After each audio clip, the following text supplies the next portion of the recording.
Hey, what's going on, everybody? Welcome to another episode of Pod Scum.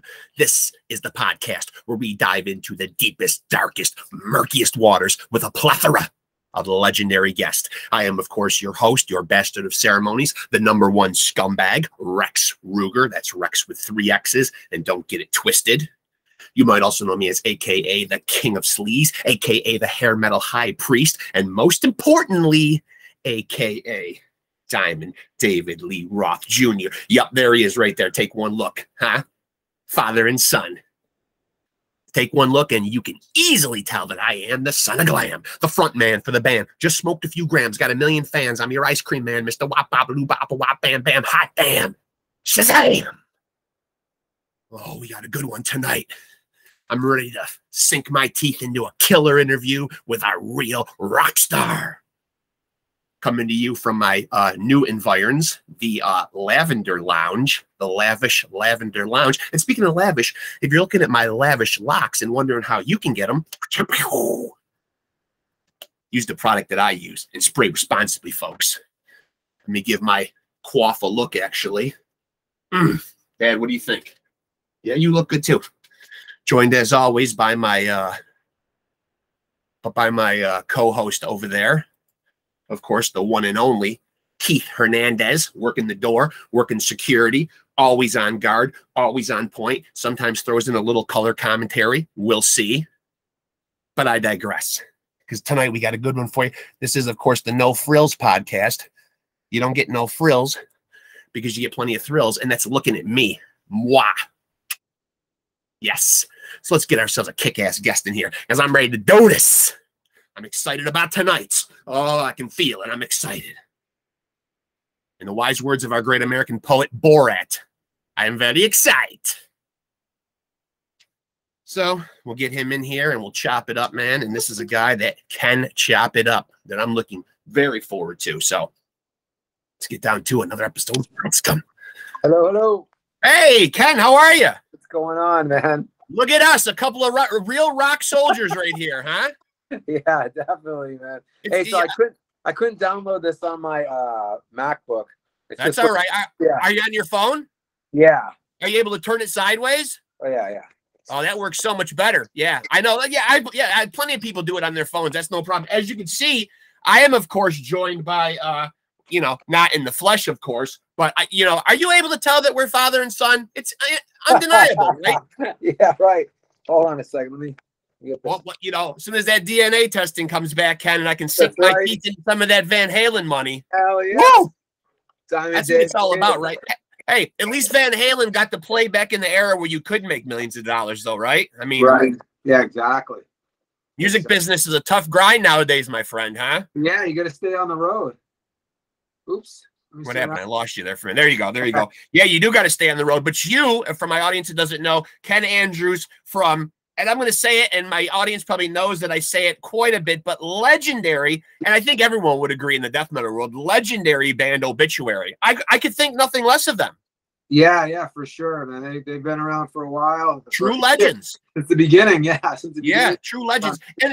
And of course, they're from that just ridiculously talented Florida hotbed down there of metal. I had James Murphy on here before, and I asked him, shout out to James, obviously another great guitarist in that long lineage that Obituary has had. But he couldn't put a finger on what it was about Florida. You got any theories why Florida is just such a hotbed for this great death metal? I just think it was the perfect storm. You know what I mean? Like the people that were down there were doing their thing. I'm from Orlando. I had moved down from Massachusetts in '81, so before any of it had started, so right. It's in the hard rock, and then when thrash and all that came through, the heavier stuff. So it just kept building. And as far as Tampa, we were doing, I was in bands from here, and we were doing shows down in Tampa on like Metal Mondays and that kind of shit. We had to pay to play. And there was definitely something brewing, man, because the thrash was going to the wayside, and like just heavier, evil shit was coming up, and it just kept brewing, and it became the hotbed for it. I figured maybe you were going to attribute it to the heat. Maybe the heat makes everybody angry. The humidity. Yeah, no shit. But the interesting thing about Obituary is, you know, outside of playing in the extreme meta world and enjoying a lot of longevity in their career, is that they have had such a great lineage of great guitar players. You know, just mentioned James Murphy, Alan West, you know, yourself. Did you feel any pressure when you came into the band, and how did you end up in the band? Did you already know the boys already? Yeah. Oh yeah, I knew them for a long time. I had been playing, like I said, I've been playing in bands here in Orlando, and there's another band who's still around, and actually they've been doing a bunch of shows, a band called Intoxicated. Okay. And we were all friends, you know, we were all from Orlando, and I'd say about 2000, maybe, no, it was in the late 90s. Intoxicated needed a guitar player to fill in, and they said they had Donald on drums. You know, he was filling in on drums, and so I played Tampa Skate Park, and that's the first time I met him. And I was like, "Hey, Donald, I'm your guitar player for tonight," you know, and you know, to be honest with you, man, like I said, I was a thrash guy, so yeah. I wasn't, you know, I didn't really know too much death metal, man. I just knew what my friends were listening to, and you know, I was more of a Slayer dude. Yeah, of course, like everybody, and you know, so. I just meet this guy, and we're at a skate park, and we do some shows, and we became friends. And then the Intoxicated dudes and me and Donald ended up in the Andrew WK band and crew. I was a crew guy. Okay. And Donald was the drummer, and he brought in all of us. He brought in Eric and Greg from Intoxicated, and just, you know, Don was like, "Look, I got the band. If you want to come down, and I got everybody. I got the band and crew." Yeah, that's how we all got together. You know what I mean? And it's crazy, but you know, we were all on from the beginning of Andrew's touring cycle, pretty much on. In fact, Eric still plays with him, and so as the years went by, you know, I ended up playing guitar in Andrew's band, and then Donald left.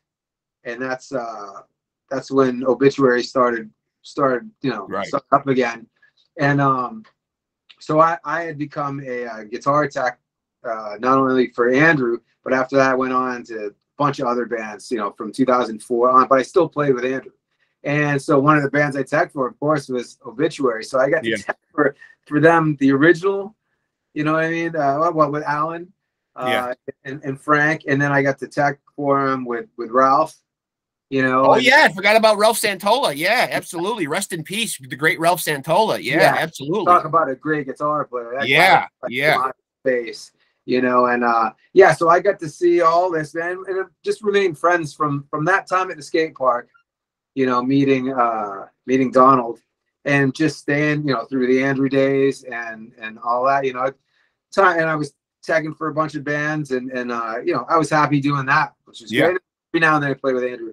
Then I got so busy as a crew guy, you know, I just that's all I was doing, you know. So I did like I said, I teched for Obituary for the different versions of them, and then I ended up filling in on bass when Frank's wife was having a baby. I think in 2008, I played bass in Europe, and then when Frank left the band in 2010 or whatever, or 2010, I played a East Coast run.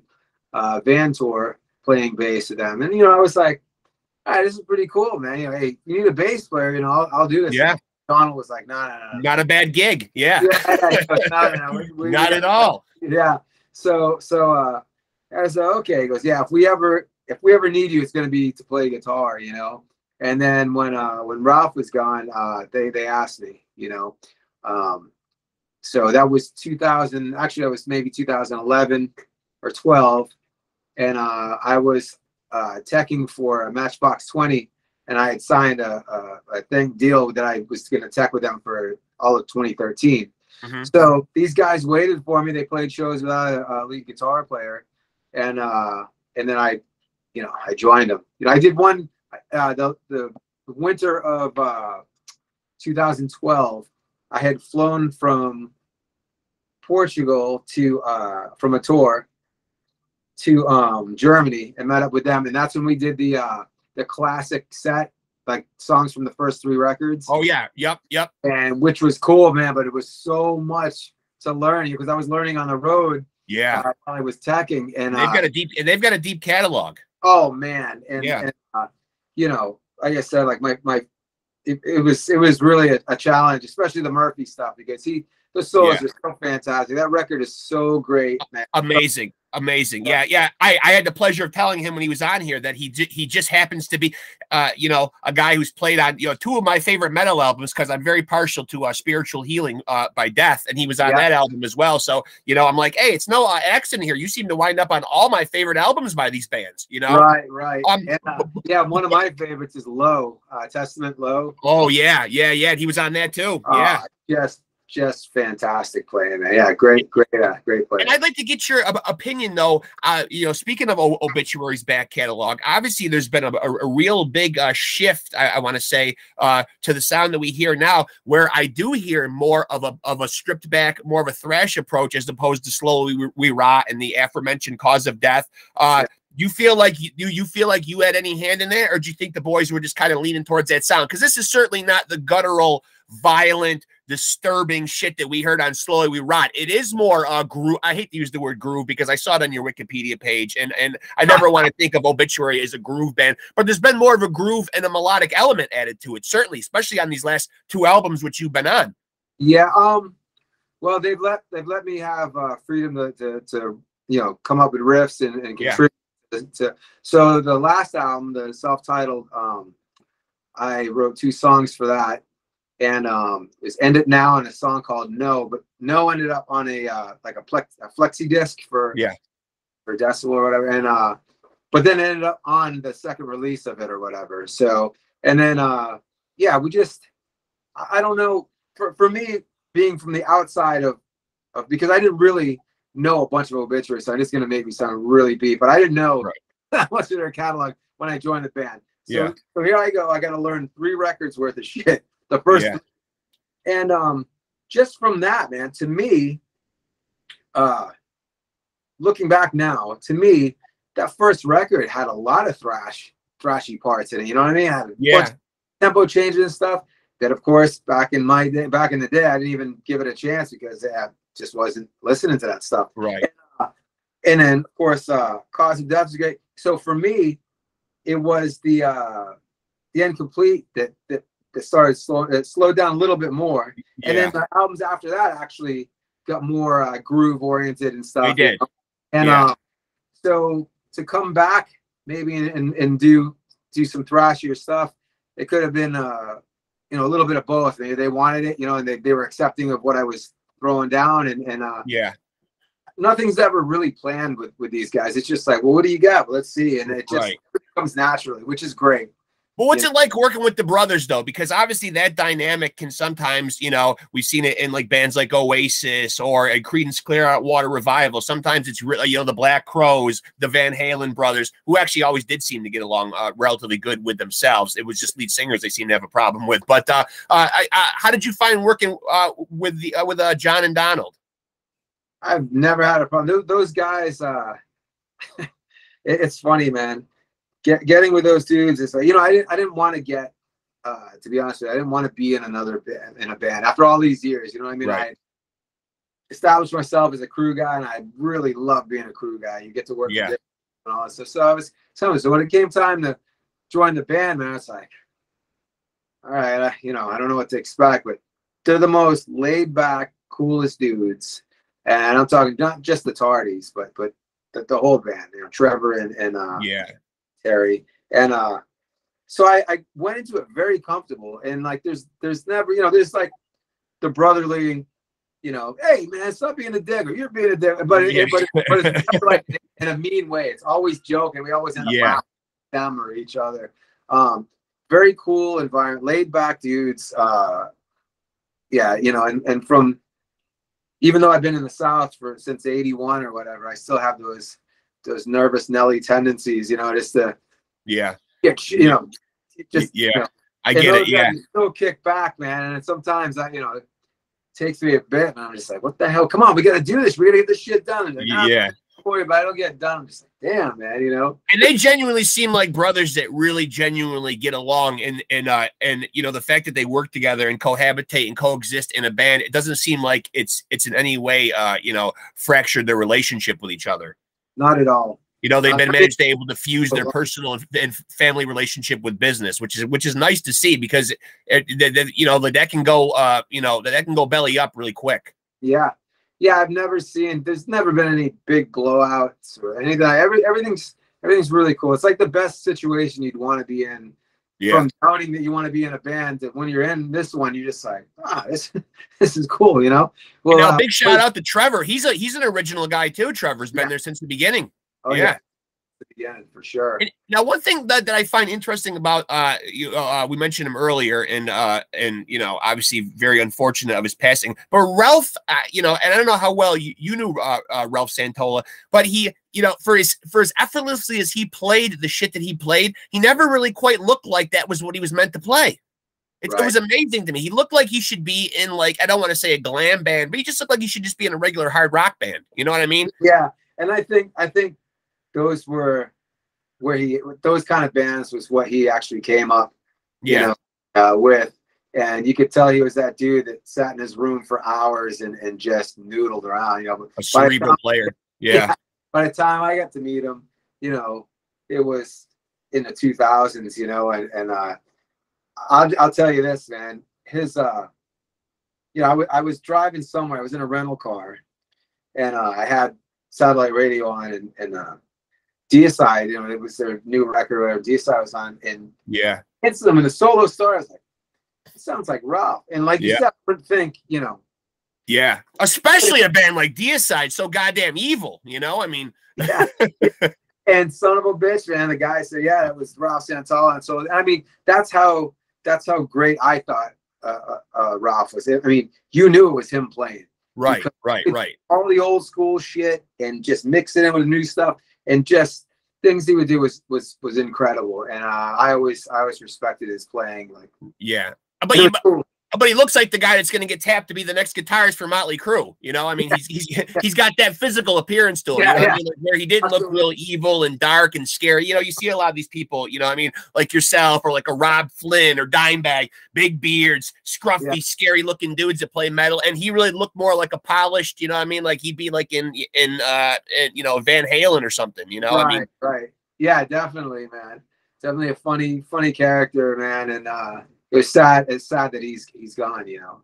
So what's the creative process like when you get together with Obituary now? Like you said, you wrote 2 songs on the last album. Do the brothers bring in a lot of ideas, or do they really open it up? Is it a real big, you know, like a true collaborative effort? Everybody has input?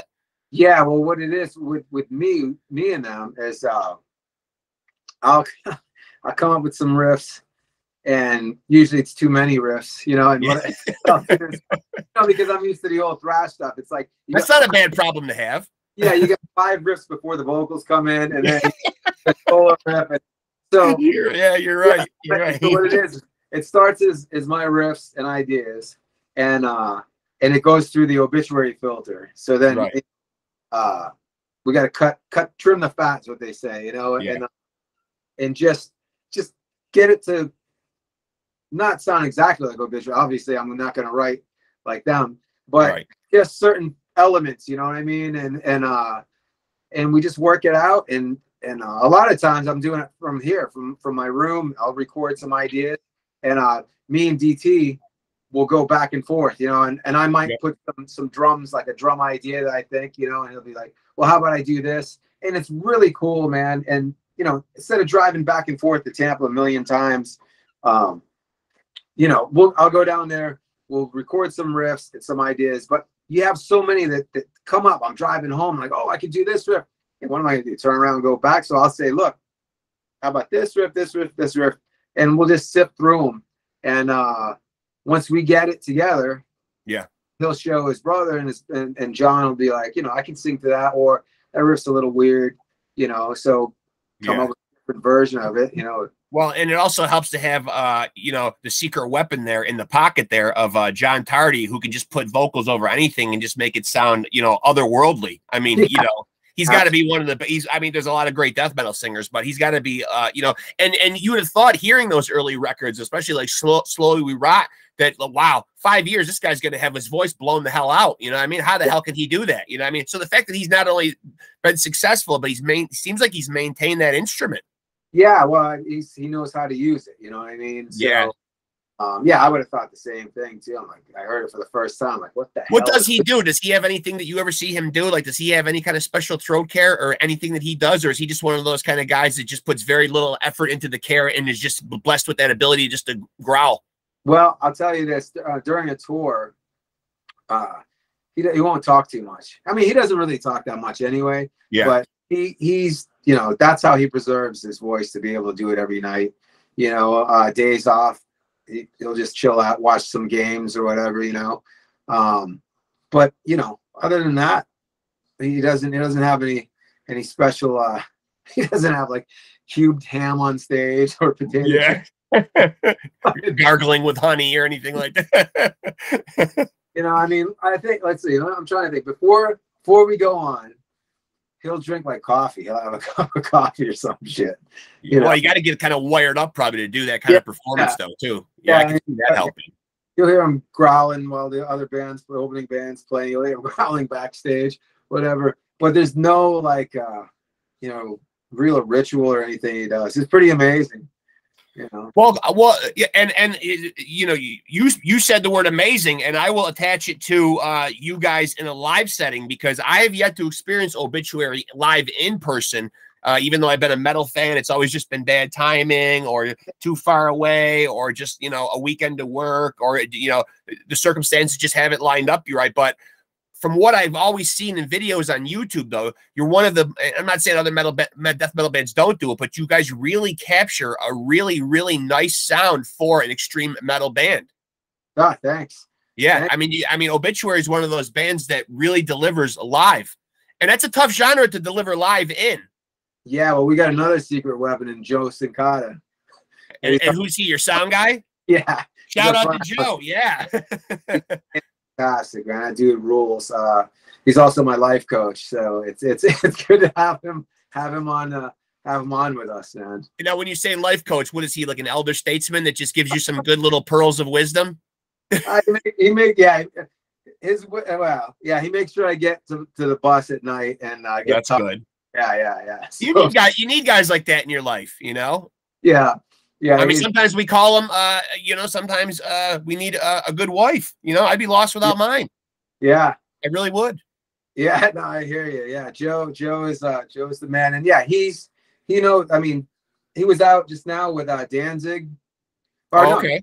Danzig, he did Misfits. Yeah, he's done Danzig and Misfits. And you watch some of those videos and it's fantastic. You know. Yeah. So we got a great crew, and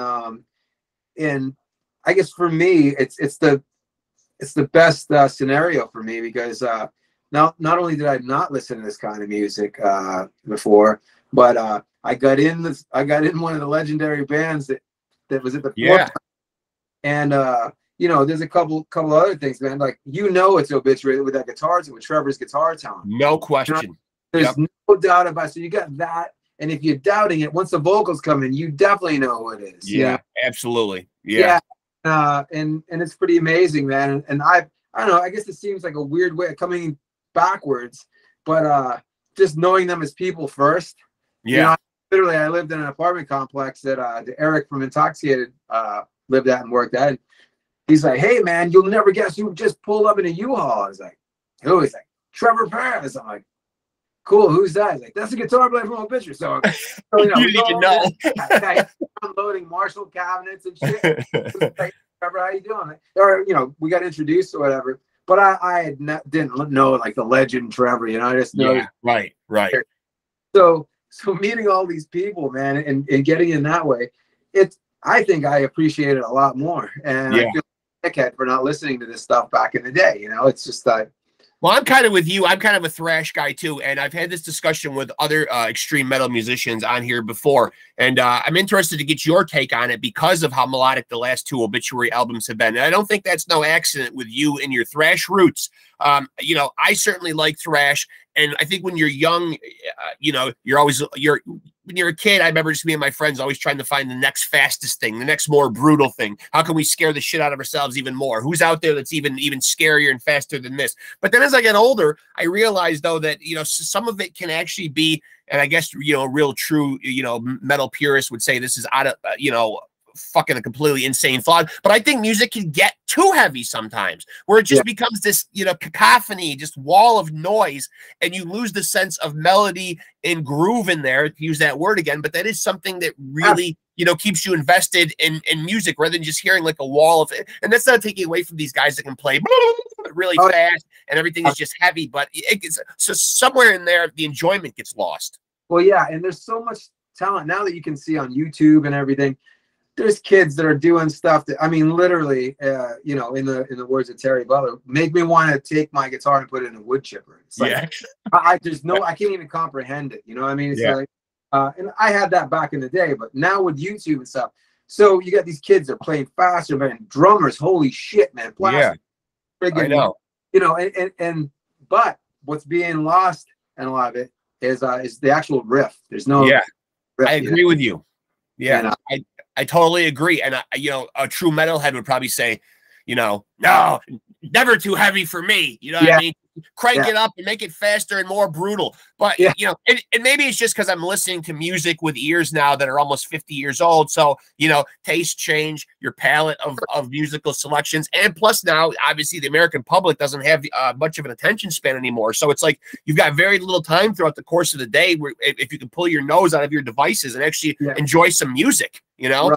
Right. Yeah, and I mean, being young too, man, you know, I had Slayer vision, man. If it wasn't Slayer, man, fuck off. I didn't want to hear it. I hear it. And then, you know, I had the other bands I listened to, obviously Metallica and Anthrax and all that. But I mean, Slayer, man, that to me, that was the heaviest, you know what I mean? And what was it about Slayer though? Like in terms of all the other great thrash that was out there, as you said, Metallica, Megadeth, you know, I mean, there were a lot of great thrash bands. You know, what was it about Slayer though? Do you remember like what it was when it first hit your ears, what it was that attracted you to it?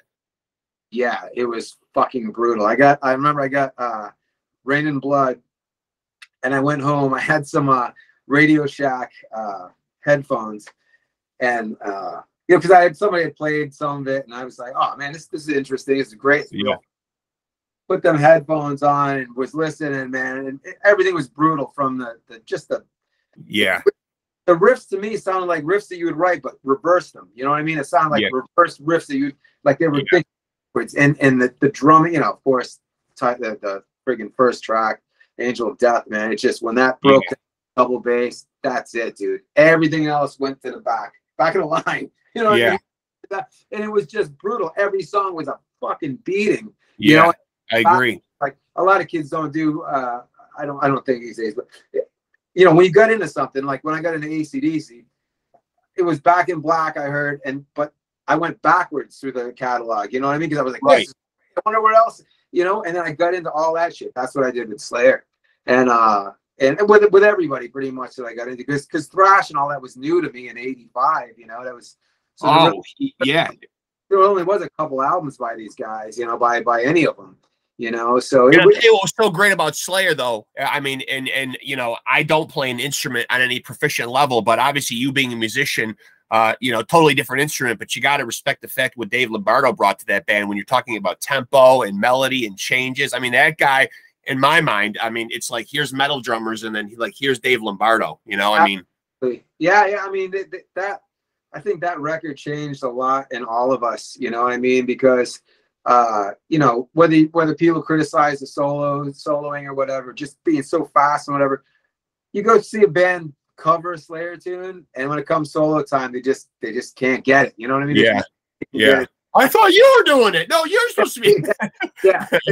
Just the actual, because it was just brutal, just going for it. And I like that idea as well, man. Just, you know, it isn't by the books. You know what I mean? It's like, hey, this sounds good. I'm just gonna rip this, you know, and it's hard as a player to go, well, I don't want to do anything that's outside of what you're supposed to, you know what I mean? But then you lose. Eddie Van Halen did Dimebag Darrell, which is one of my favorites, you know. Like he went outside, man, and just whatever sounded good, Well, and it's crazy too, because I don't know that Kerry King and Jeff Hanneman, you know, in the thrash world certainly, but in the music world as a whole, I think they're right there with all the other, you know, twin guitar attacks that we think of. Downing and Tipton, Angus and Malcolm. You know, I mean, any band that had, you know, two guitar players in it, you know, I think those guys, and obviously the late great Jeff Hanneman was just, you know, an absolute beast, criminally underrated. Right, absolutely, yeah, man. So it's been cool being my age. I mean, it sucks getting old, but I'll be 54 this month, and but I'm happy to have been at the beginning of all that heavier, because I was in the Priest and Maiden and all that, just like everybody else, you know. But when thrash came out, just heavier stuff and then crossover stuff, I love.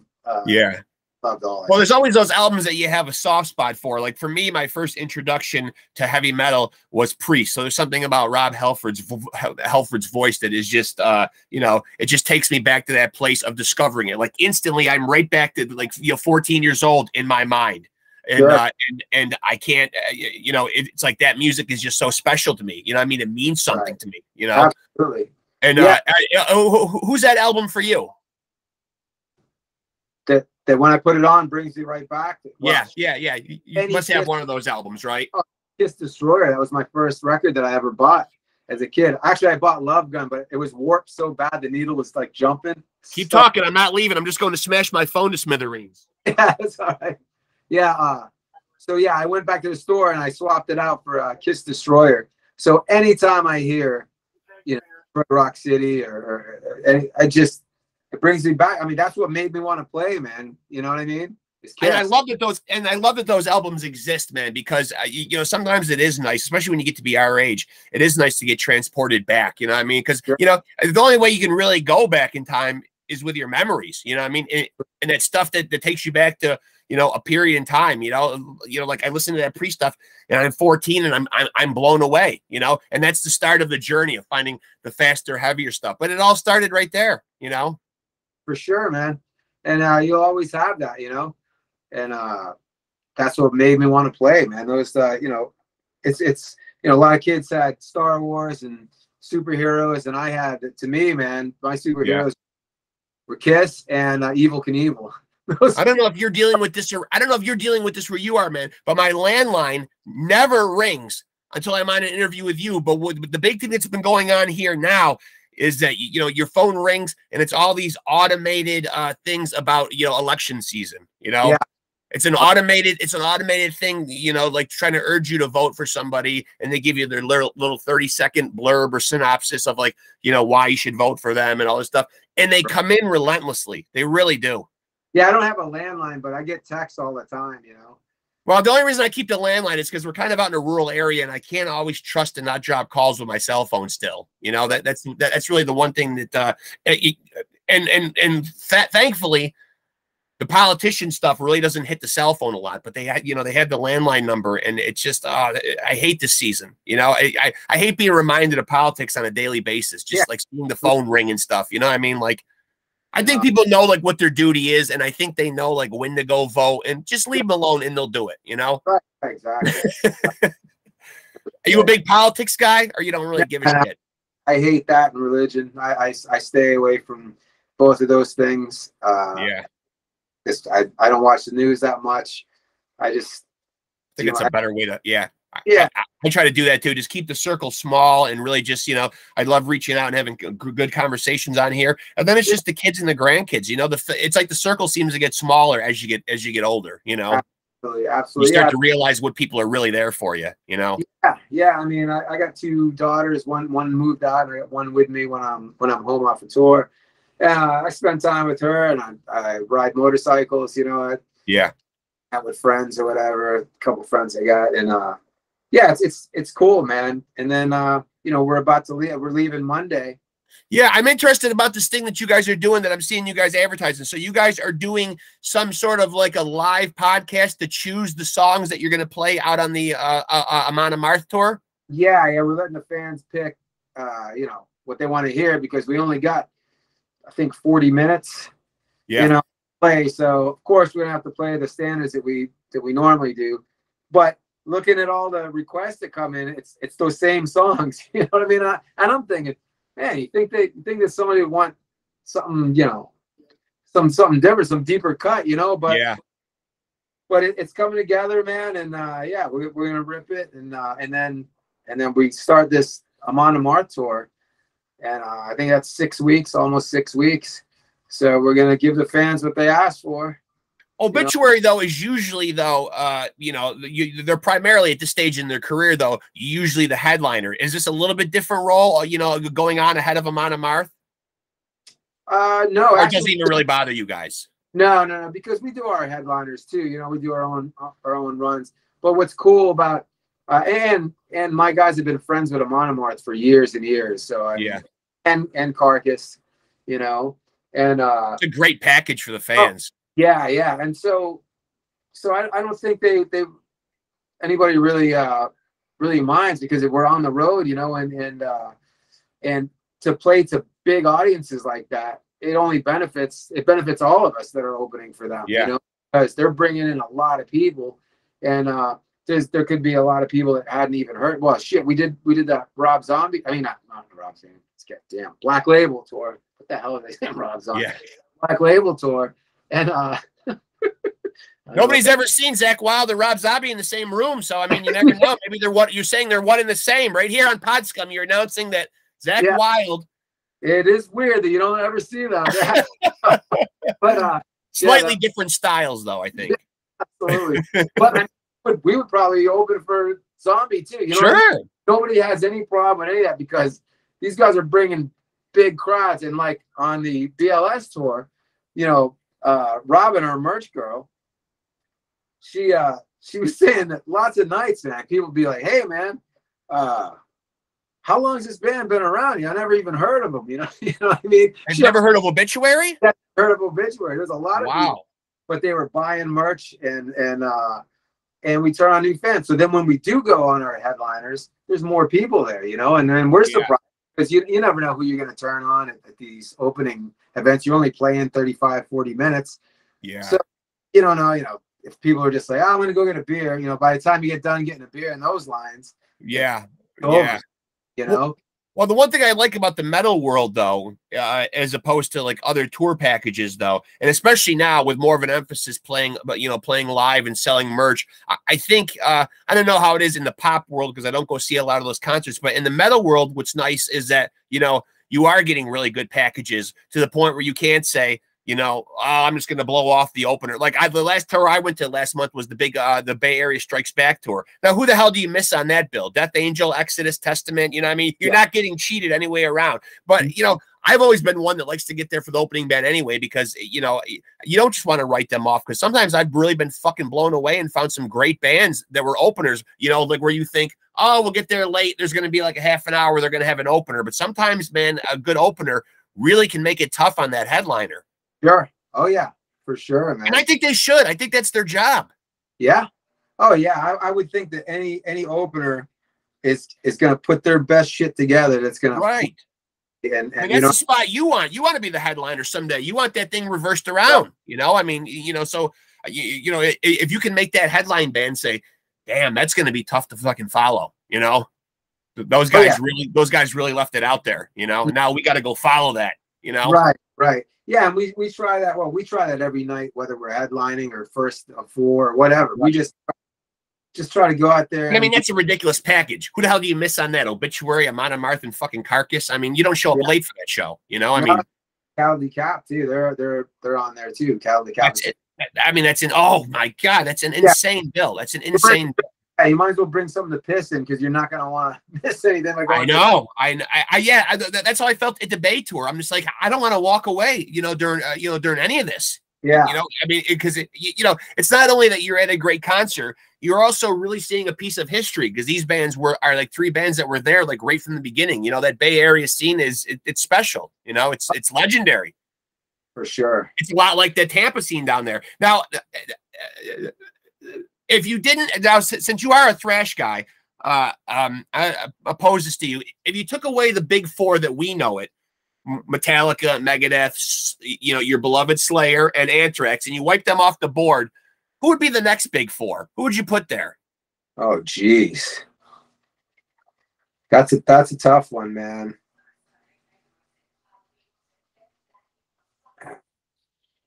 Yeah, I don't know. I was listening to so many bands that weren't as big, you know what I mean? So was I. Yeah.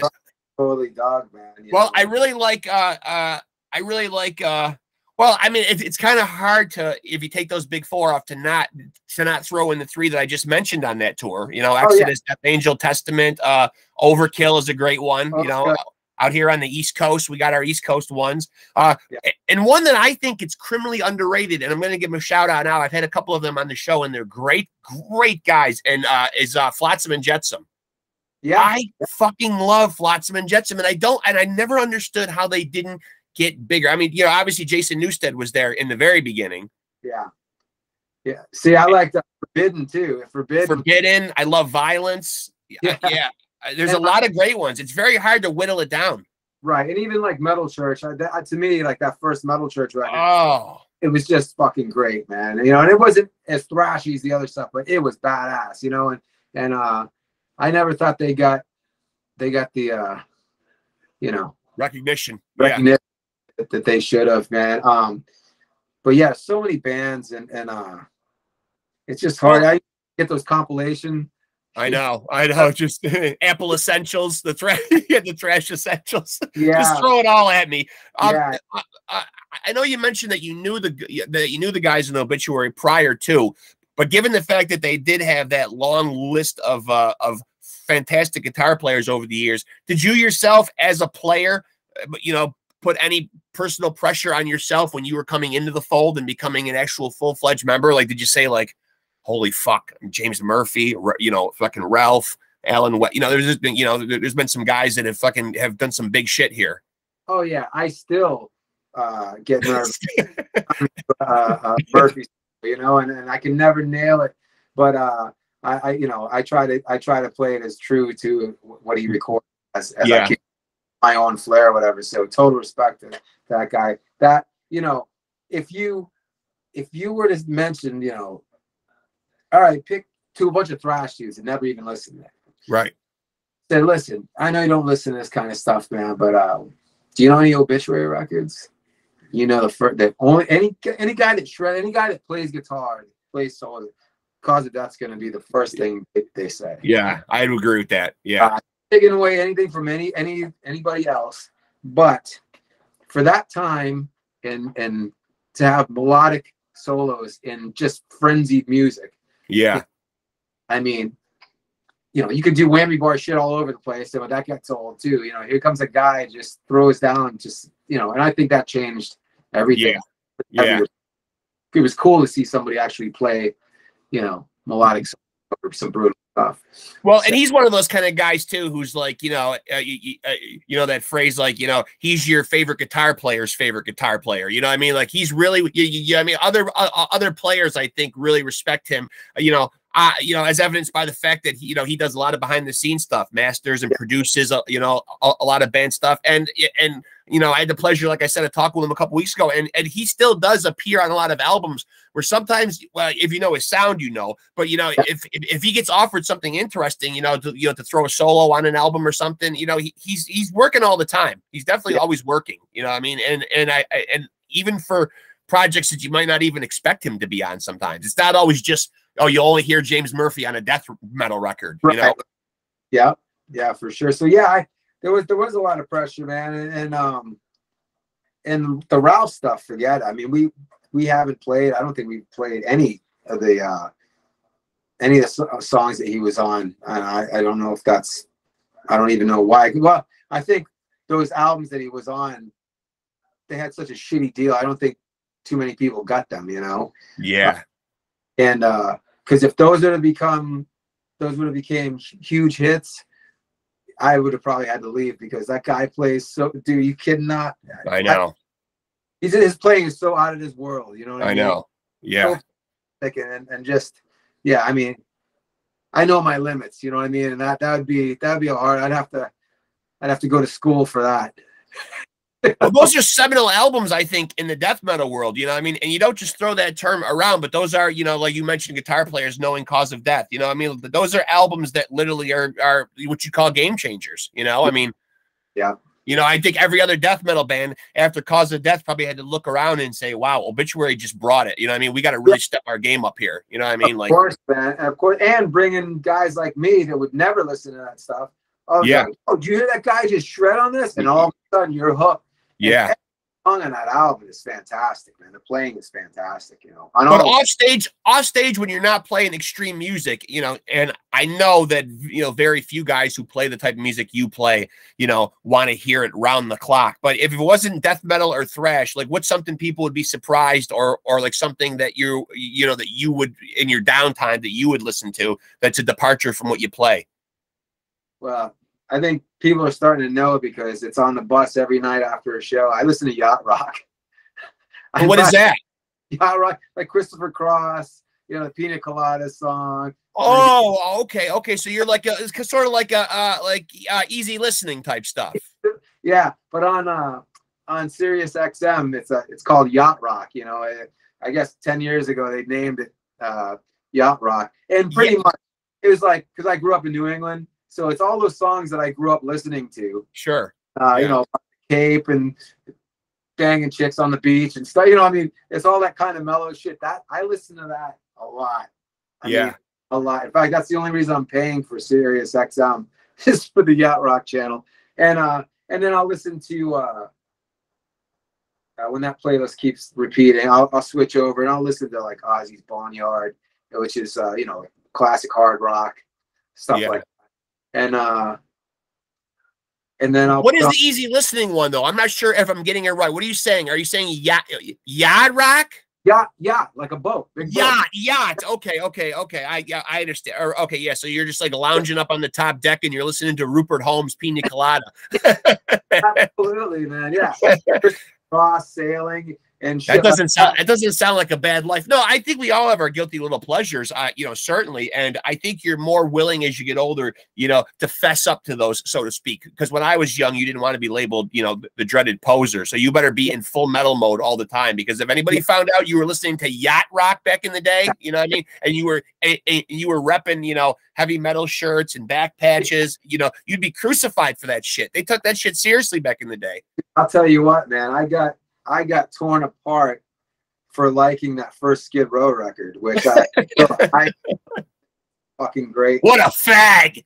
Oh, what the hell are you listening to? I'm like, dude, this is badass. I couldn't, you know, I would lose all the time. You know, in fact,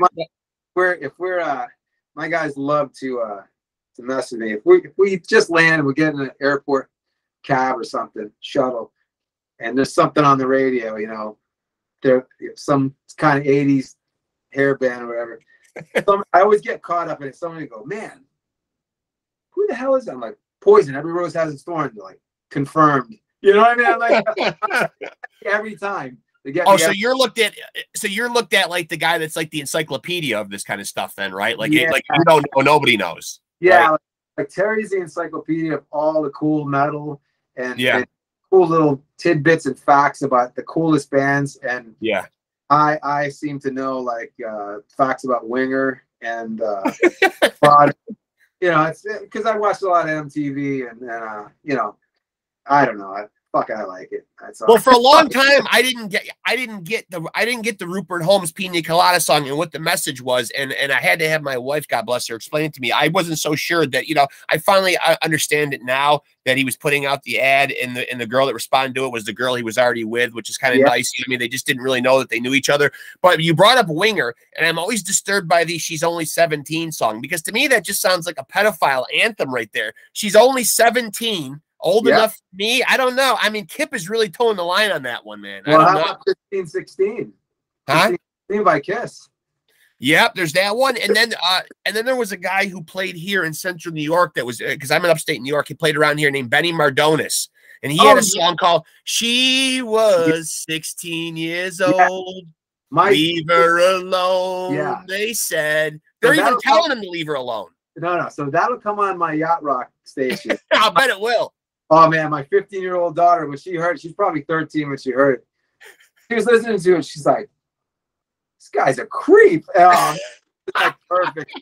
It's like, well, you know, I don't know how I explain it. That's just the way it was. I mean, and then the Beatles had when I saw her standing there or whatever, you know, she was Yeah. just 15. I mean, so yeah, it's almost like stalkerish, you know. I mean, and I kind of remember George Michael in that father figure video coming off as kind of creepy back in the MTV days too, where he's just watching this girl from all over the place, from out in the cab, from you know, in the window. I don't know. Sometimes music can get a little creepy, but that Pina Colada song really had me twisted for a while because I was like, what is he like abducting this girl? Is he taking her to the Cape? I mean, he's hanging out in these dunes, and he's you know, I didn't understand it.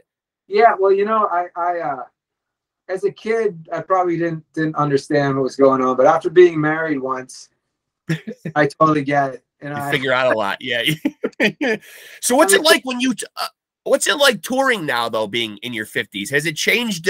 Has it changed your preparation, or like you know how long you guys spend out on the road as opposed to going out for like weeks and months? You know, have any of your personal habits changed as far as like getting older and like health wise and stuff? You got to bring more ibuprofen with you on tour. You feel pretty good out there on the road, or it's got to be different than when you were in your 20s and 30s. Well, I started in my 30s. Actually, that's when I started. Like, oh, okay. But not too much has changed. I mean, literally the only difference between me working or playing and me going to bed on the bus is like my shoes come off. So yeah. like, I'm still in my work clothes or my same clothes I mean, I love being on the road. So for me personally, nothing's changed. I could do this constantly, you know, no matter what's going on around me. I just love every aspect of it, except for, you know, having to find a bathroom, you know, when you're traveling at night. You know? Yeah, that can be rough. That's ridiculous. Yeah, because obviously the prostate doesn't know that you're on the road. Yeah, absolutely. Yeah. So no, but as far as anything changing, no, man. We have the same ideas back in the day. You know, you may wake up with more aches and pains or whatever. Sure. Yeah, that's kind of just par for the course, though. Yeah, I find that everything hurts and creaks a little bit more when I wake up in the morning. And the thing about, you know, like my day job, I work as a nurse, you know what I mean? So I'm going in and trying to help people get healthier. But sometimes, you know, you swing your legs over the side of the bed and you're not feeling it a lot of days. Yeah, I'll take a twist and your back's messed up or whatever. But, yeah, no, still we just, I think if it ain't broke yet. Right. It's it. So whatever we do to prepare for what we do is just it works, man. And we just have, the main thing is just having a good time. And and we all have that. Put on a good show, get home safe, you know, so you can hang out with your family. And since the pandemic, that fucking thing. I was going to get to that. How did you and the family hold up throughout COVID? Anybody get too sick? Nah. Good. No, I think everybody got it in the house or got sick. It was just like having the flu. Yeah. You know, I don't want to get too much into it, you know, but it just pretty much people got sick like they normally did. They did. Yeah. I got sick of not fucking working is what I got sick.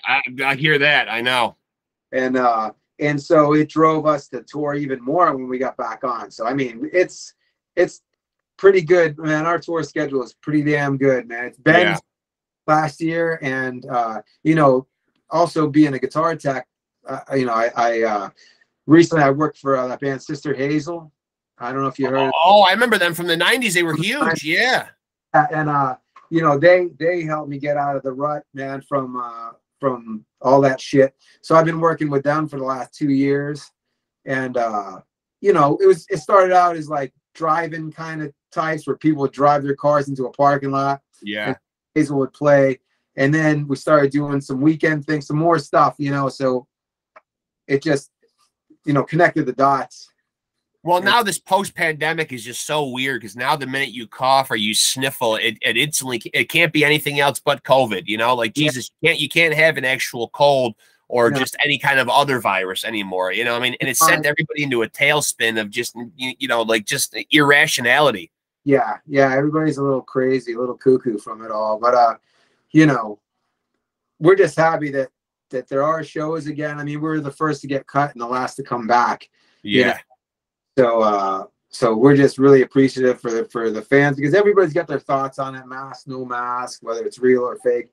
But just seeing them come out in droves, and if they want to wear a mask, that's great, man. If that whatever makes you feel good, but still you want to come out to a show, I don't give a shit if you got a hazmat fucking thing. Yeah, wear whatever. Yeah, just come out. Yeah, and I don't think anybody should pick on anybody for whatever. They just come to the show, have a good time, and try to have some semblance of what it was before all this shit happened. Yeah. Keep coming out and let's party and have a good time.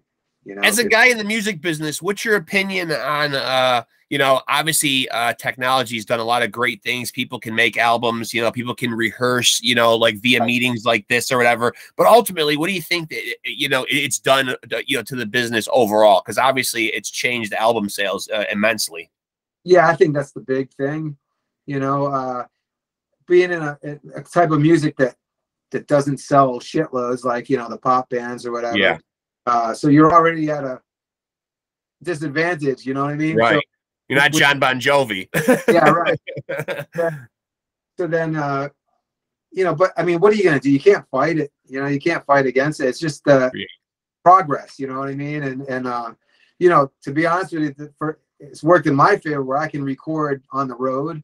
You know what I mean? I can record. I've done pretty much. I've done the last 2 albums either from my bedroom or from days off working for other bands in a room, like a day room with all the crew guys and me with headphones on, going through my MacBook, you know.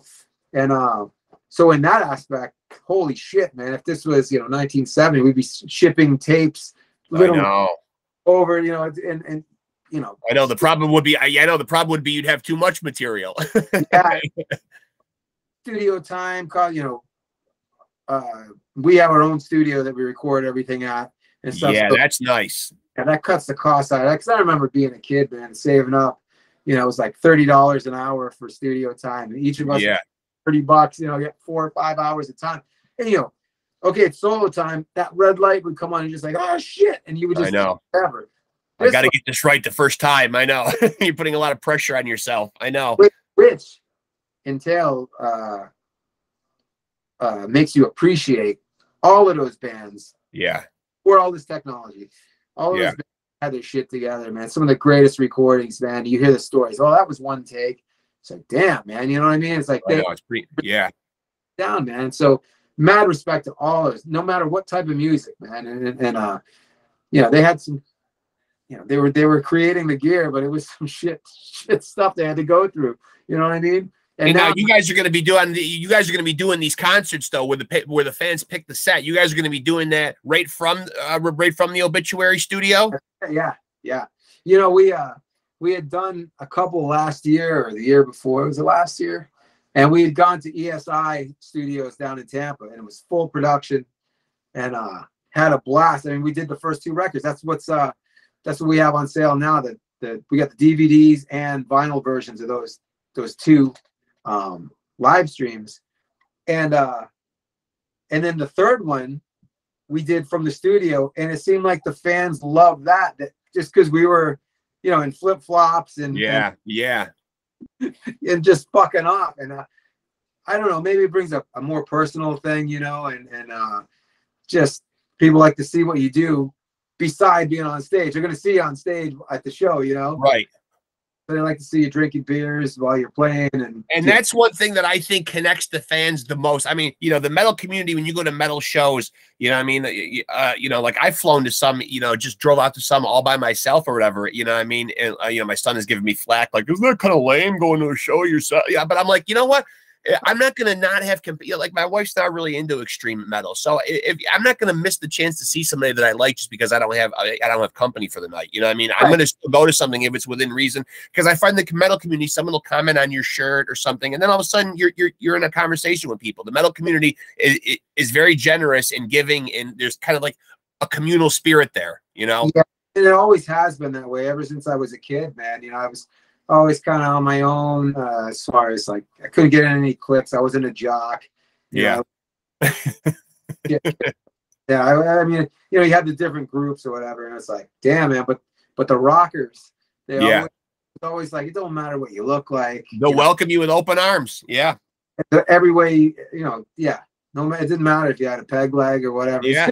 Yeah, that's true. That's true. And I think the thing that connects people to Obituary the most, though, is the fact that they do make this scary music, but, you know, like they made the animated video there, you know what I mean, where you guys are driving around in the van, or they'll do the, you know, then you guys had your own beer for a while there, right? Hopped in half, you know what I mean? Like you guys will do like a lot of, you know, you said about playing in the flip-flops and playing concerts and letting the fans choose the set list. I mean, you guys are very fan friendly, and I think the metal community appreciates that though too, that you guys play this extreme metal, but you guys are, you know, really fun, approachable guys. Yeah, oh, definitely, man. And that's just the way we are in general. You know, I mean, not that we had any drama or anything when we were younger, but it's just like, you know, you got to live in the moment, have a good time. If you're not having a good time, then you got to figure out something else to do. And there's plenty of people that are waiting to get your spot. You know what I mean? Sure. Yeah. And that's not just for people in bands. I mean, just to see a group of people at those concerts, you know, people are just like, oh, you know, they're listening to evil music and blah, blah. But they don't get it. Look at everybody. Everybody's having a good time. You know, right. Nobody's talking religion or politics. Nobody gives a shit about, you know, this person. You just have a good time with everybody. And the music. Yeah. That's another thing that bugs me too, though, man, is how pretentious people are about calling it evil music. But then you see something like that Travis Scott concert, and all those people are dying, and that's supposedly the hip hop world. Is that really any safer though? I mean, you know, tragedies are going to happen, you know, irregardless of what genre. You know, I mean, someone got trampled to death, unfortunately, at a Pearl Jam concert. You know, I mean, you know, you know, it can. I hate the fact that, you know, heavy metal's always got to have the, you know, always got to have the stigma. You know what I mean? It's that music is fast and brutal, so there has to be evil involved in it. You know what I mean? You know, and the kids that listen to it, or the fans that listen to it, have got to be evil. Like these have to be the kids that are out there doing malicious things. Like these kids must go home and put, you know, kittens in a microwave or something. You know, and you know, nothing can be farther from the truth. I've seen it to, like I've said, I've seen it to be a very embracing and welcoming, you know, community of people, you know, who will help you up when you go down in a mosh pit. Not everybody, certainly there'll be assholes in every scene, but in every scene there's assholes for sure, man, for sure. But yeah, you just, I don't know, man. It's not worth just. It's more fun to go to those shows and just have a good time. Just have a good time, you know. It really is. It really is. And I think Obituary, I think that also comes across in their music. Like you're in awe of what you guys play, you know, because obviously, you know, Obituary for the longest time now has been, you know, the death metal legends, and they certainly hold court and are on par with anybody else in the death metal world. But you know, having that element of fun, where I think back in the day people didn't think that those two could exist, because I remember very much back in the day like thinking you had to be, and obviously there's a lot less knowledge and you know, pre-internet, where you didn't find out as much about bands, so there was more of a mystique, and you were terrified of these death metal bands. Yeah. You know what I mean? Because you didn't see them. You might have just seen a scary picture, where it seemed like the big picture back in the day was everybody with the hair in front of their face, you know, standing in the woods like somewhere, and you're like, wow, these fucking guys are terrifying. I get it. It goes with the music, you know, and you couldn't go online and find them on YouTube and see that they're giving interviews and that they love puppies and they, you know, they kiss their mother every day. You know what I mean? You just assume that they were like, oh my God, every one of these guys must be an axe murderer when they're not making music, you know? Yeah. You know, that's the thing. And actually, when you're young and people think that, it's kind of cool. You're just like, yeah, well, fuck you too. I mean? Yeah, right. I was never like, well, you gotta understand us, you know. It's like, I know. Why don't you go fuck yourself? You know what I mean? Right. And you might as well anyway, because it doesn't matter. You could talk to your blue in the face. You know what I mean? You can't change a lot of people, you know, because the music is what they're making the judgment by. You know what I mean? Yeah, absolutely, man. You know, you could be the most polite, most well-adjusted person in the world, but you're, unfortunately, you know, that's kind of what the whole censorship and Tipper Gore was trying to do back in the day, and that's why they were trying to have those hearings and actually get people in there. Hey, listen, talk to a D. Snyder, talk to the guys in 2 Live Crew. It's just really an art form. If you don't want your kids to go listen to it, then don't let them go buy a 2 Live Crew ticket. You know? Yeah. I mean, that was the thing back in the day. Everything was getting shut down. You know what I mean? Like censorship was really rearing its ugly head back around the late 80s, early 90s. Yeah, but it made people want to buy those records even more. Yeah, I think that, right. I think it was counterproductive. I don't think that they saw that. You slap a parental advisory sticker, and now kids want it even more. Oh, they want it. Yeah, they want to know what it's all about. Right, and they want the disgusting album artwork and stuff. You know what I mean? Those Cannibal Corpse album covers. Boy, some of those were some of the sickest in the history of album covers. Yeah. Shocking, graphic. Absolutely. And you know, the way I see it now, man, is there's enough room for everybody. There is. If you go down the street and you don't like what's going on there, just there's another street over here. Just go down. Right. But you don't have to make a big fucking thing about it. You know, voice your opinion because you're either gonna not these days or you know whatever. Just fucking go to the next thing, man. And I love the fact that you said that, because I've shared that same opinion on here a bunch of times, because I hate when people put their art. I'm getting on a soapbox, but they get up, you know, they get on YouTube and they put up their art, whether it's painting, a rap song, music, a concerto that they're playing. If it's not your thing, just keep it moving. But the people that have to go and dump, because I think as an artist, you know, you are taking a piece of your soul and you're handing it to the general public, and you're saying, you know, here, hopefully you'll enjoy this as much as I enjoyed it. And for people just to take a bunch of jabs and pokes at it is just, you know, it doesn't have to be your thing, you know. I mean, obituary doesn't have to be my thing, but if I come to an obituary video, I don't have to write like a diatribe in the comment section as to why I don't like it and how awful people are that play this music, you know. Yeah. I like, sometimes I like some of the comments from actual metal fans, like, oh, what the fuck happened to obituary? You know, I know. They were all evil and now they're cartoons. Dude, yeah. Even that comment is hilarious to us. You know what I mean? It's like, well, what the fuck? You think everybody wakes up and they got spikes on, and you know, it's fucking ridiculous. Yeah. How dare you not be evil 24 hours a day? Really chasing zombies? You know, no. It's like it just makes it fun. It's just a funny. It's fun. People are funny. You know what I mean? Yeah. And like my dad had told me, you can't please everybody all the time. And no. Self trying to, you know. So I mean, I play the best that I can play, and also you can't get caught up in that either. You know, like my son, you know, I mean, he has a family, but he flirts part-time with trying to do some stuff in hip hop, which is a genre of music that he likes. And he's put up some videos and put out some stuff and everything. And I told him, I'm like, look, you can't go personally taking everybody to task down in the comment section who doesn't like what you do. You know what I mean? You'll exhaust yourself, and then you know, it's like you're sucking in that negative energy, and now you're making it a part of you, and you don't even realize it, but it's polluting you too. You know what I mean? You instantly have to cut that shit loose and just let it go. You know? Yeah. You're definitely not gonna please everyone, but you know what? I think. Well, I've been in the band now for 10 years. I think. Yeah, December will be 10 years. That congratulations. That's great. Yeah. And I, you know, through all this time, there's been a handful of comments or whatever, but it's just, for the most part, everybody's pretty accepting, and I'm stoked. You know, I'm happy about it. You know, to be able to jump back in after being a crew guy, because I hadn't played proper metal in years. You know, right. So, and as you can see from Ink and Blood to what's about to come out. My playing's gotten way better. You know, to me, my playing's got a lot better. I've learned so much in a short amount of time that I'm really enjoying playing, and I'm learning from the YouTube kids. You know what I mean? They're guys that are girls. There's so many girls that they're just shredders. You know, and if you take a little something, some idea they had. Maybe I can't play it, but there's something close to it. You just add that into your arsenal of riffs and. You know, and you go for it. I almost think those people who dump on it, like when you said, like, oh, obituary's a cartoon now, or oh, they're a lot more melodic now. It's like, what do these people want? Because you know, obviously they can't be musicians themselves. Because I get it, even not being a musician, just the creative mindset of wanting to try some different lanes. Like, what do people want? They just want Slowly We Rot, just regurgitated over and over again, or like, you know, how dare when Metallica made a ballad and put out like a song like Nothing Else Matters. Like, people just want Master of Puppets over and over and over again. Like, a musician doesn't want to push and challenge himself. It's just like anything else, you know what I mean? Like, if you're a high jumper, you know, you're trying to put that bar up and get better at your craft, you know what I mean? But you know, there's got to be a certain growth curve that a musician must crave and want to, you know, experiment with other sounds. Sure. And I think, you know, like when they got Ralph threw a different element into it. I mean, the solos were just out of this world.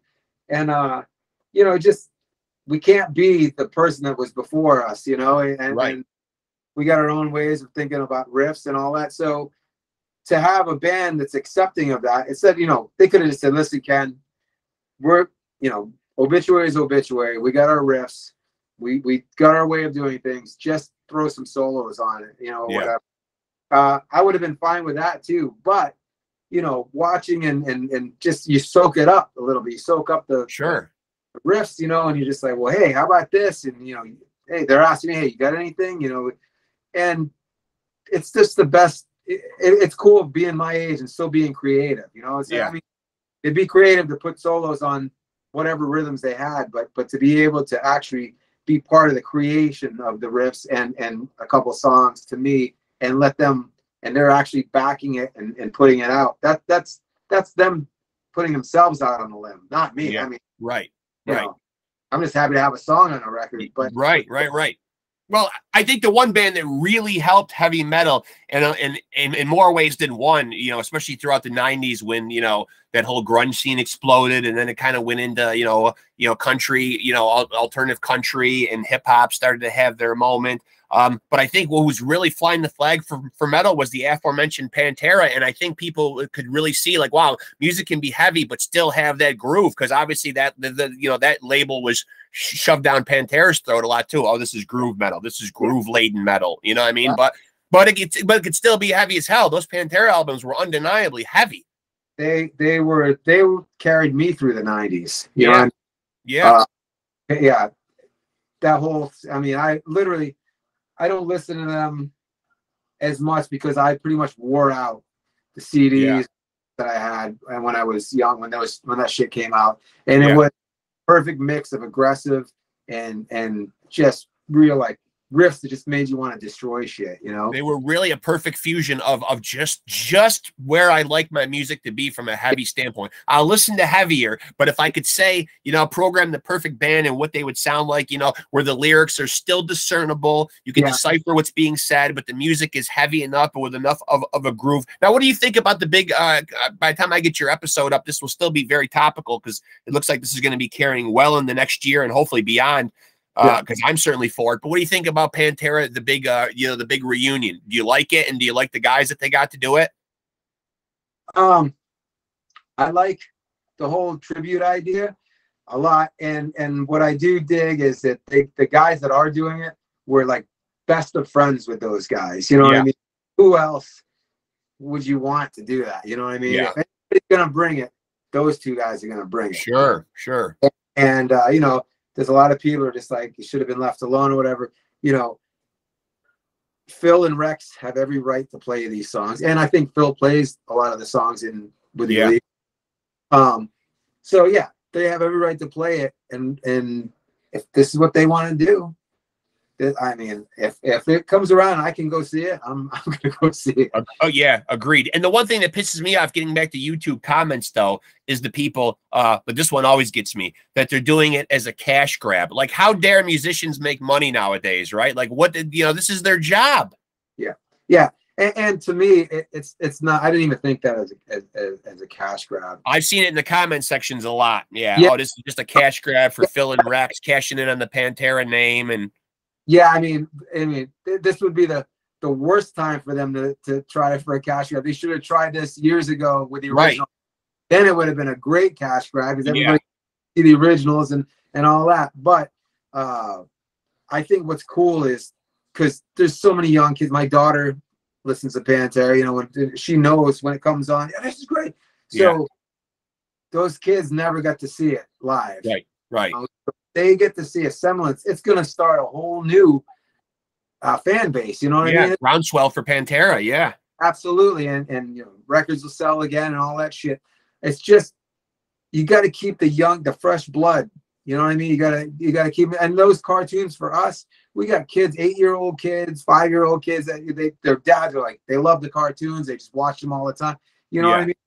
And they got, you know, they got the shirts on and all that. You just got to you can't be beating the same dead horse, man. Right.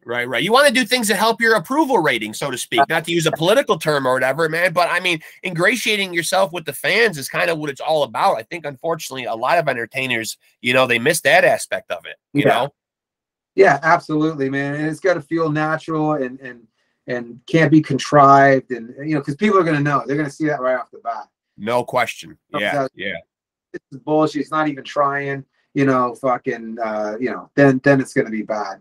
But as far as the Pantera tribute, I think it's going to be pretty fucking badass. Yeah. And I think what's cool about it too is that you do get parts of, it's almost even more of an immersive experience than you even think, because obviously Zach brings that Ozzy Black Label pedigree. I know they won't do any of those songs, but you're still getting to see somebody that was part of that. You're getting to see Charlie, who brings a piece of Anthrax with him, and that style of playing. So it's really a nice experience, for fans overall. Yeah. And just knowing that, they were all so close. Yeah. To that to me, I mean, if they just pick some YouTube kids to play, which if there's a million of them that could play that shit backwards and forwards, it would be a different thing. It'd be like, it wouldn't have the same luster. Yeah, it wouldn't. So who are some guys like, obviously we just talked about Dimebag. I hate to use the term, you're a man in your 50s. I mean, I know we all have influences, but so I don't like to word it that way. But who are some guys when you hear them play guitar that just, in the past or still do just blow you away? Like you'll just stop and listen to them play all the time. Well, I'll tell you one guy I could never play like, but I always loved is Yngwie. Yngwie, yeah. I mean, A maestro. My playing, but that's because I could never play anything that he does. But it's him. Yeah, agreed. Anybody that does any arpeggio, well, I guess, because I'm guilty of doing arpeggio here or there. Yeah. It's because of him. You know what I mean? And he's just phenomenal. I just watched him playing with a Japanese orchestra. I seen a YouTube video from like 2004. Yeah. It's just amazing, people like that. But for me, as far as influence, man, of course, Ace Frehley and Angus Young, for sure, because when I was a huge Kiss kid, and then when AC/DC came on, I was like totally into that. In Dimebag, of course, Kirk Hammett. Yeah.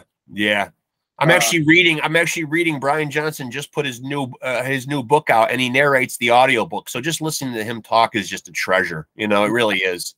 He's just one of those guys, just the way Australians and people overseas like put certain stuff. They just have you cracking up, like the way they spin a phrase, and Brian's one of those real characters in rock and roll, he's absolutely, man. So the whole band that's a band that's been through quite a bit, though. I mean, it's very rare when somebody loses such an iconic lead singer and then falls ass backwards and lands in lightning strikes twice. They were so fortunate. Yeah, for sure, man. Definitely. And the stories of just the Back in Black record, makes you wonder what else is out there. You know what I mean? I know. And it's crazy to me to think that Brian Johnson and the rest of the band have been very public in this, but the first song that he sits down and writes himself with that band is You Shook Me All Night Long. Just an iconic rock song. You know what I mean? Like, a song that's just been everywhere, all around the world and played everywhere, and will continue to, it'll outlast all of us, I mean. Yeah. Oh yeah. There's no doubt that music is timeless. I mean, to be able to be the guy to say, I just sat down and just rolled fucking You Shook Me All Night Long out of my fucking sleeve, my first fucking stab, you know what I mean? It's pretty damn good. Just the songs for that, the lyrics for that album, if Brian put, I'm sure he's going to say it in the thing. When he got to that studio in the Bahamas or whatever, there was nothing. He said he had nothing, it's just a great story, and I don't want to ruin it, man, but it's just, it made him wonder, like, is Bond giving me the okay, all right. Yeah. And he's like, this must be the. Well, I imagine that's probably a hard thing to step into, though. But like, I know that, well, obviously it's been like no secret that when Jason Newsted stepped in for Cliff, he took a lot of hazing, and those guys, the rest of the guys in Metallica were still young. They really didn't know how to process grief really that well. I don't think they really knew any other way at that time. It's hard to come into a band and replace, like I'd asked you about, like the lineage of stepping into Obituary with all that long list of great guitar players, but it's got to be tough when you're stepping in and really replacing somebody that just became so synonymous with the band. Like Cliff really became like an important part of that band, or like when you're Zach, I mean, stepping in for a guy like Randy Rhoads, I mean, it's not easy to do, you know what I mean? And now Zach's got to turn around and do it and try to play Dime's parts. Yeah. I mean, you just got to make it your own, you know what I mean? Or else you're just going to flail. If you keep wondering about, if you keep thinking about people being negative and go, oh man, he doesn't play it that way. It's not exact. He's not playing note for note. It's going to, man, so you just gotta do what's familiar to the regular people's ears, and then do your own thing and put your own mark on it. Yeah. And for me, it's worked. and it's cool that the stuff that I've been on as far as studio records is a lot of it's played live now. You know, a lot of that Inked in Blood stuff has become, you know, classic. That and the self-titled album, a lot of those, there's a lot of songs on both of those that we play live, you know, that are standards now. Right. You know, so but Obituary still has a very, and you know, obviously, you know, me being a guy almost 50 years old, you know, I like when there's still a physical product. I like when you can open up a cassette thing and look at lyrics and pictures, and you know, you pour over that shit like it was a fucking Bible. You know what I mean? But I, you know, obviously that part of the music industry is kind of gone. But Obituary still seems to be releasing LPs though, rather than going the single or the EP route. So is that the road you envision Obituary staying on, always giving you know, 10+ songs? Well, yeah, well, because we don't put out a record every few years, you know, it's like 5-year right and stuff. So yeah, I just think the normal train of thought is just, let's put out a whole record.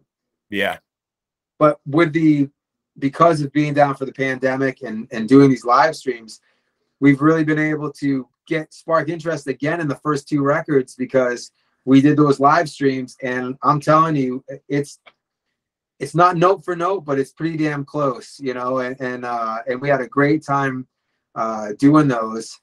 And you know, you get a lot of, not only do we have the studio albums, but now you can get the live stream on LP, and it's got a bunch of, you know, inserts and stuff and pictures, and you know, so it's a full deal, man. And if you bought the live streams, you got the shirts that came with it. So it's all, you know, why not just go full blast? You know, I mean, it sounds like ridiculous.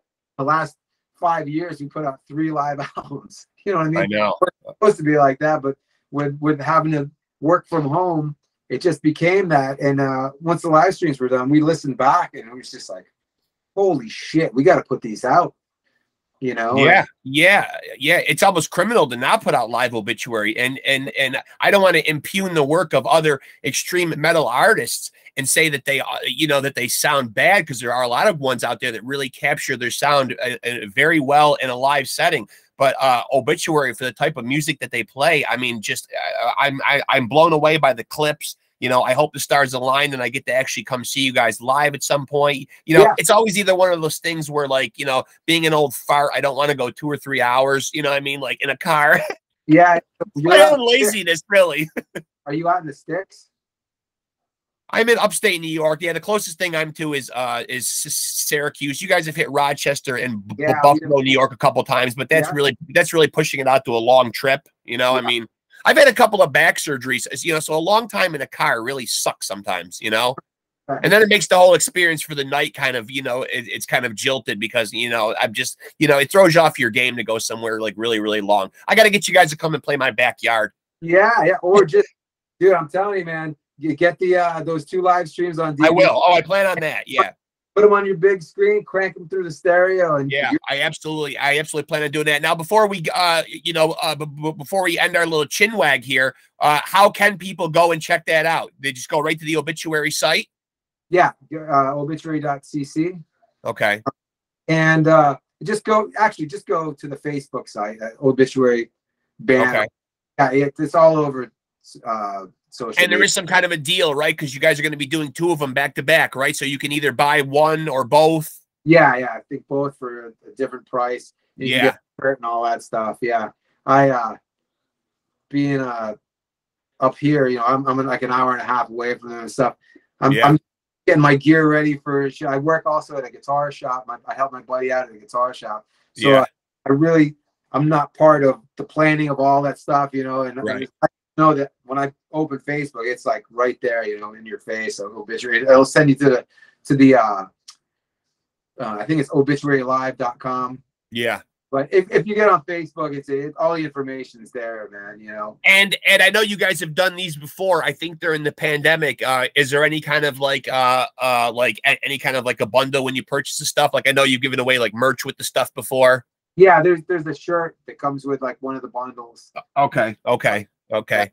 But damn, I don't even know enough of my own stuff to be able to promote. That's all right, man. You guys always keep it fun though. You know what I mean? Like I like that shit, you know, because you know, like speaking as a fan, you know, it's cool sometimes, like when you know, you're going to order the concert and you know you're going to be blown away. That's already a given. But when you guys throw those little, you know, those little pearls and those little Easter eggs in there, it's nice. It really shows how much you guys really care about the fans, you know? Oh, yeah. There's a lot of extras on the DVDs. Yeah, yeah. Real goofy. Just, you know what I mean? You know what I mean? I'm looking forward to it, but does it make you nervous that the fans get to vote on these songs and that you may have to like really bone up your chops on some songs that you guys don't play a lot? No, I like that because I'm always for changing the set list, you know? You are. Yeah. Okay. Because I'm like a new fan of 10 years, you know what I mean? It sounds insane, but like when I listen to something and I listen to their stuff, man, it's songs that we don't know, I'm like, whoa, how come we don't play that song? You know, like I know. It's, you know, it's like, damn, man. But you know, the fans pick the songs that they're picking, man. It's the same ones we do. A lot of them are. You know? So what's the game plan then? How do you divide the 2 nights up? Do you play like you know, like certain periods of the band one night and then a certain period of the band the other night, or like we just mix it up. We do 2 sets, you know, 1 set one night, and we'll do the next. And so are fans voting on individual songs from each of those sets, or are they picking from those 2 sets? No, they're just throwing out whatever they want to hear. Okay. Oh, so people can. So how do people vote on this? Is there like a comment section, or do people just like submit the songs, you know, that they want to see you guys take out on the road? Yeah, it's been comments all on Facebook. Yeah. Stuff, yeah. And so I mean, it was right from the get-go. That's cool, and it keeps it interactive with the fans. It makes the fans feel a part of the experience too, you know what I mean? Which as a fan I could say that is, you know, I think that gets appreciated, because I think that adds a certain element that is missing that we talked about earlier about the entertainment aspect. It's not just playing the songs, it's making it fun for the fans, right? You know, I think it's really nice when you have an opportunity to do that, you know? Yeah, and it's always cool, like at our shows, if we don't have meet and greets or whatever, usually a couple of, I mean, obviously John can't go into the audience after a show, or the Tardis, or even Trevor, but and well, goddamn, pretty much me. I'll go You're the incognito guy. Yeah, absolutely, because you know, we like when we're setting up or whatever, I usually have a hoodie on, my hair is up, you know, and then when I come out on stage, you know, I go backstage, take off my shit, come back out. By the time we get done, I'm already changed and pushing gear across the stage in my hoodie. Yeah. So I can go right to merch and hang out, but then people catch on, you know what I mean? Oh, sure. Yeah. I was actually just, as I mentioned last month, a quick story. I was just at the Bay Area Strikes Back tour, and one of the reasons I was there was Will Carroll, the drummer from Death Angel. Yeah. I was gonna get to interview him afterwards, you know, in person there, and do the podcast from backstage or whatever. He was kind enough to put me on the guest list, so I watched him do his thing on stage. And then he says, I'll meet you at the merch table later. And I'm literally there texting, and he's texting, but I don't know it's him, because he looks different now. He's got a ball cap on and a hoodie and stuff. And I'm standing literally 2 feet away from him. And he's like, where are you? Yeah. I'm over by your merch table, I think, you know, and I don't see you. What do you know what I mean? And we're literally probably 5 feet away from each other, you know? Now I'm not saying that happens every night, that it's just me.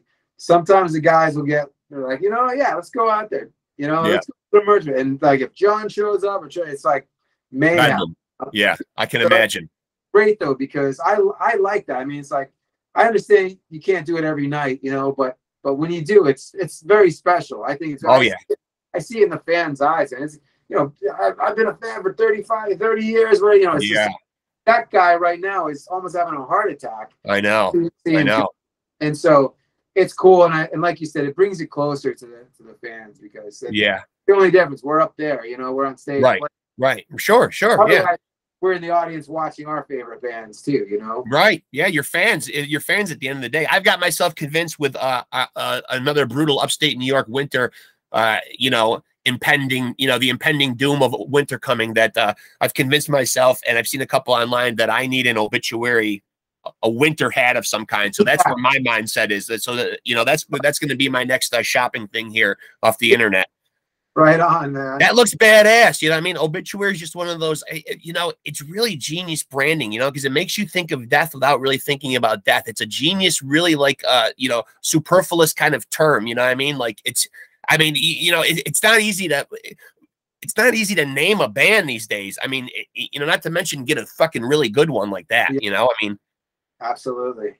Yeah, that's a killer. I mean, that's a as far as death metal bands go, that's pretty fucking good. It's not maybe as overt as like hearing like Cannibal Corpse, which just sounds absolutely gruesome and brutal or whatever. But Obituary kind of says it in a obituary. I know what that is. That's a death notice in the paper. You know, you're thinking about death without really thinking about death.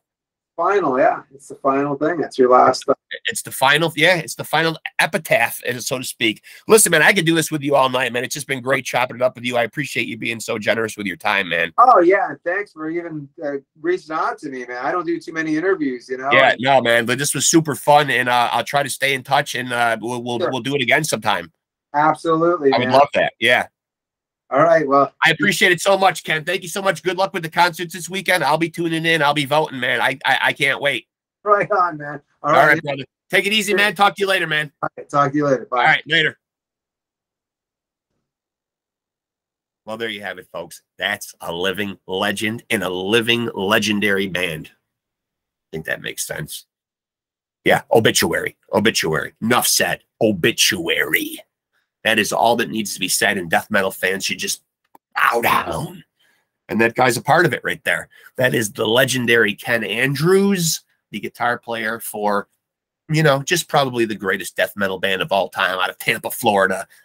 The ass kickers themselves, the legendary Obituary. Hope you guys enjoyed that episode of Podscum. Go check out Obituary. Last album was self-titled, I believe, in 2017.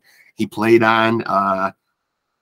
he was also on Inked in Blood in 2014, but you heard him. He's been with the boys for, you know, coming up on 10 years now, or just past his 10-year anniversary. He's in that band. He's doing his fucking thing. He's made them, I think, a more kick-ass band with a lot more groove and a lot more chutzpah, if you will. But go give that guy some love. Go give his band some love. How could you not love the great, mighty Obituary? All hail. And remember, take it easy.